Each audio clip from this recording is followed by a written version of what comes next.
आज का video OCD depression वालों के लिए है। ज़बरदस्त वीडियो है। अगर आप इसे समझ गए तो आपके बहुत सारे सवालों का जवाब मिल ही जाएगा हाथों हाथ। अब देखिए कि ओसीडी में गंदगी क्यों दिखाई देती है, या रिलीजियस ओसीडी में भगवान के प्रति डर क्यों आता है, चेकिंग वालों को डाउट क्यों आते हैं, हेल्थ एंजाइटी जिनको है उनको स्वास्थ्य के प्रति इतनी चिंता क्यों रहती है, क्यों डिप्रेशन में हमेशा अंधेरा या नकारात्मकता ही दिखाई देती है। इसका जवाब जानने के लिए आपको ये उदाहरण समझना होगा। अब देखिए कि बुखार के अंदर शरीर गर्म क्यों हो जाता है। क्यों हो जाता है आपका सवाल होगा, क्योंकि बुखार वायरस के कारण हुआ है। उस वायरस के कारण हमारा शरीर गर्म हो रहा है, राइट। उस वायरस के कारण हमारा टेम्परेचर बॉडी का बढ़ गया है। तो सीधी सी बात है कि आपने उस बॉडी का टेम्परेचर बढ़ाया नहीं है। ये अंदर का मसला है जो इम्यून सिस्टम और उस वायरस को ख़त्म करने इम्यून सिस्टम उस वायरस को ख़त्म करने के लिए जो जंग लड़ रहा है, उसकी वजह से बुखार होता है। इसी प्रकार ओसीडी के कारण हमें गंदगी दिखाई देती है और डिप्रेशन के कारण ही तो नेगेटिविटी हमें दिखाई देती है। तो अब आपको खुद के ऊपर ब्लेम नहीं करना है। ये सीधा सा टिप्स इसलिए है कि क्या होता है कि ओसीडी में लगता है कि इसमें मेरी गलती है, मैं ही गलत देख रहा हूं, मैं ही गंदगी देख रहा हूं। वास्तव में इतना समझ जाओ कि जैसे बुखार आप नहीं कर रहे हैं, वो वायरस के कारण है। इसी प्रकार नेगेटिविटी डिप्रेशन में इसलिए दिखाई दे रही है क्योंकि डिप्रेशन हो चुका है। अब पहला कदम होता है मानसिक परेशानियों को हल करने का, कि हमें एक्सेप्ट करना होगा कि हमें दिक्कत है। सामान्य इंसानों को वो दिक्कत नहीं है, इसलिए उन्हें गंदगी दिखाई नहीं देती ओसीडी में, डिप्रेशन में उनको नेगेटिविटी दिखाई नहीं देती। तो इतना पहले समझना है, एक्सेप्ट करना है कि that's a problem with me, कि मेरे साथ कुछ प्रॉब्लम है और वो प्रॉब्लम इसलिए है क्योंकि मेरे अंदर कुछ न कुछ विकार उत्पन्न हो गया है, एक डिसऑर्डर आ चुका है। वो कहते हैं ना, आधा काम हो जाता है एक्सेप्ट करने से, फिर हल भी निकल आता है। अब देखिए कि बुखार है, पता लग गया, तो पता लगते ही क्या करते हैं, एंटीबायोटिक लेते हैं या कोई इंतजाम करते हैं। उसी प्रकार डिप्रेशन हो गया है, तो अब देखिए कि ये अपने आप जाए ना जाए, इसके लिए हमें थेरेपी काउंसलिंग तो लेनी ही होगी। ओसीडी में गंदगी दिखाई दे रही है तो आप समझ जाइए कि ओसीडी है, तो अब थेरेपी तो लेनी पड़ेगी, क्योंकि ऐसे तो बात बनेगी नहीं। तो दूसरा कदम है काउंसलर या प्रोफेशनल हेल्प लेना, या कई बार दवाइयों की जरूरत पड़ती है तो दवाओं का सहारा लेना।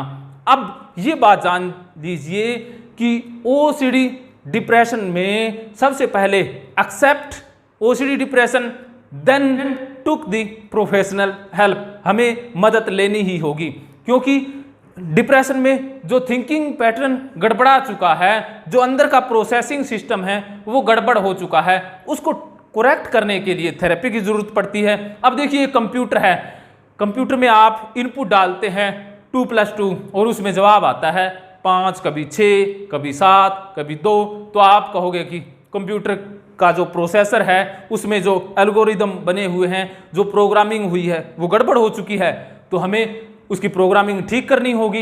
इसी प्रकार अब देखिए कि आपको नेगेटिविटी दिखाई दे रही है, ओसीडी में गंदगी दिखाई दे रही है, तो कहीं ना कहीं इसकी प्रोग्रामिंग में गड़बड़ हो चुकी है। इस सिस्टम में कहीं ना कहीं गड़बड़ जरूर है, वरना दूसरे लोगों को वो गंदगी दिखाई नहीं देती है, दूसरे लोग इतने नेगेटिव नहीं है। तो ये सिम्टम है कि आप समझ जाइए कि इसकी प्रोग्रामिंग गड़बड़ हो चुकी है और उसकी प्रोग्रामिंग बदलने के लिए प्रयत्न करने होंगे। क्योंकि हम डिप्रेशन और ओसीडी में करते क्या है कि भगवान भरोसे छोड़ देते हैं कि जो हो रहा है होने देते हैं, बस बैठ जाते हैं ऐसा हाय हो करके, उस बीमारी को बढ़ाने वाला ही कृत्य कर रहे होते हैं।